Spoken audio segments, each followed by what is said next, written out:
She said, well, how much you need to buy a car? I said, man, I saw this Honda for about 1,500. She said, well, I'll send you the 1,500. Man, I took that 1,500. I said, man, a car. Cause when I get the car, I'm gonna be broke. When I didn't have the money, I needed the car. Right?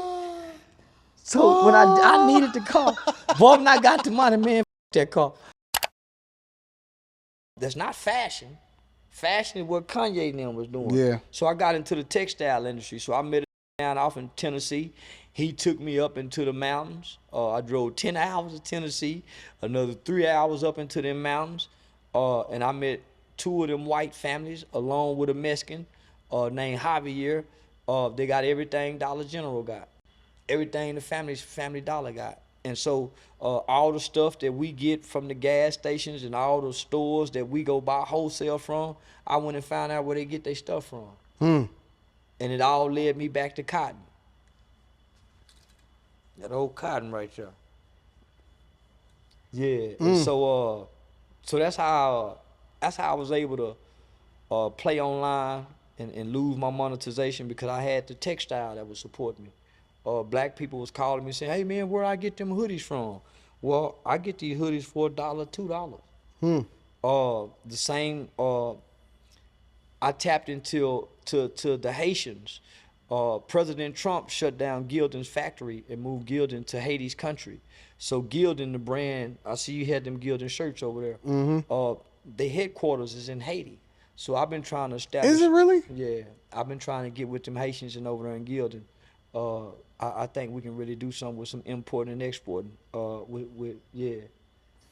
You did the So I did the research. You did the American Gangster, what they did with the dope industry. Yeah. You did it with the T-shirt. You did it with cotton. Yeah. But thanks to my man, Old Country out of Tennessee, that understand a resource that grows out of the ground. Yeah. So you never have to re-up on cotton. It grow out of the ground.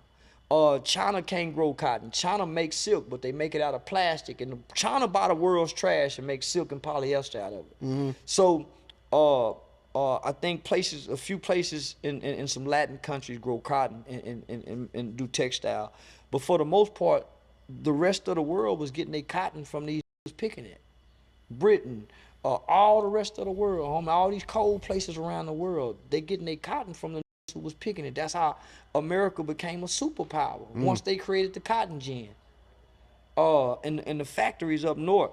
So understanding history, understanding that our people pick cotton, but when we go buy textile products and wholesale, we going to other people and getting it. Yeah. The Asians wholesale us t-shirts, sweatsuits, hoodies, beanie hats. So I started looking.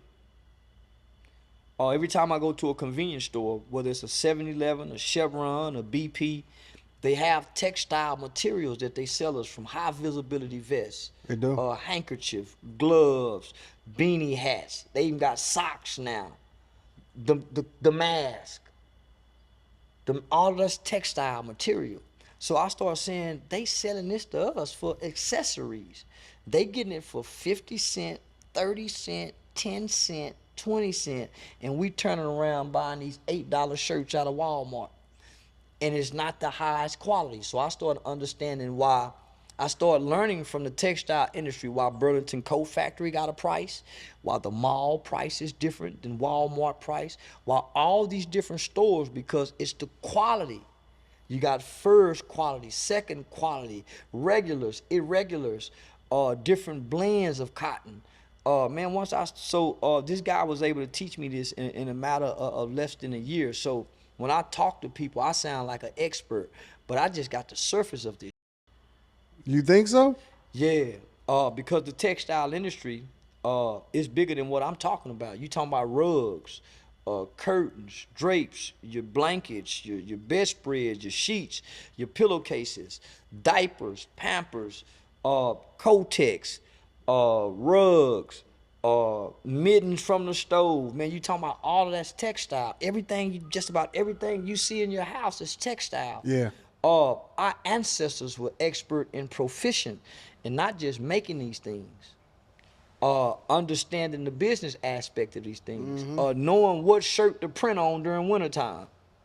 You don't want a gilding of 54,000 in Texas. It's the summertime. Yeah. So understanding all those different components, somewhat was historic for me. So I was willing to walk away from the YouTube monetization, the so-called entertainment world, to go submerge myself in being a textile guy. I caught a second wave. So the second wave took me to where I'm at now. Yeah. But I was going to submerge myself into textile had it not. You don't have no fear. And I partially believe that you don't have no fear because I don't think that you worry about the idea that you're not ever going to eat. No, I don't. Like, no matter what, you going to figure it out. You're going to go ahead and do whatever it is that you do. That's resiliency, though, man. I thought everybody have that. No. Most people don't have that, bro. Most people don't have it. That's why they're advocating so hard to be on that government titty. The thing that you said that black people need to divest themselves against in order to be able to really be able to thrive, I don't believe that they believe that they can survive off of that, outside of that titty. I left Texas in 2018. My first time in life ever going somewhere without my mother's titty. I'm a mama's boy. If a rob me, I can go to my mama and say, Mama, can I borrow $5,000 and I'll pay you back? Now, if I give her a good reason on how and when I can pay her back, my mama go give me that money. If I can't pay my car note, mama, she ain't gonna let me lose the car. But I had got to a point in my life, homie, where I know all my gifts and what I can do. And I wanted to prove to me that I can stand on my own 2 feet.